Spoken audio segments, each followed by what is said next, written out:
The First World War was the bloodiest conflict the world had ever seen.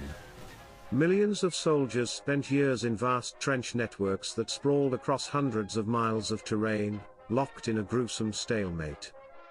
The typical trench was dug about 12 feet deep into the ground. There was often an embankment at the top of the trench and a barbed wire fence.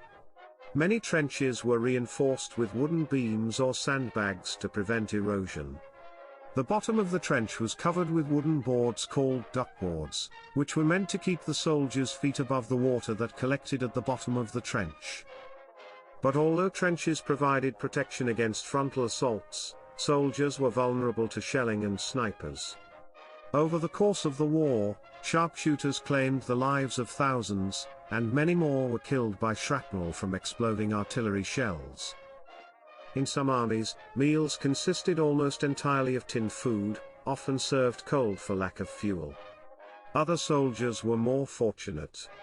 British troops received a daily ration of fresh or tinned meat, bread, vegetables, bacon, cheese, jam, tea and sugar, rum and tobacco.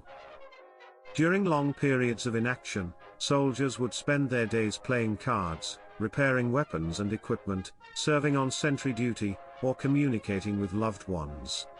Fearing that isolation would undermine morale, most armies maintained a robust postal network, allowing frontline troops to exchange frequent letters with their families. Up to 12 million letters a week were delivered to British soldiers. Sleeping quarters ranged from deep underground shelters, typically reserved for officers, to small hollows in the side of the trench. Straw and sandbags did little to improve the comfort of the accommodations. Rodents thrived in the damp quarters, and disease spread quickly through the ranks of unbathed troops. Influenza, typhoid, and trench fever are estimated to have killed more than 1 million men. For many soldiers, the only thing they dreaded more than trench life was going over the top.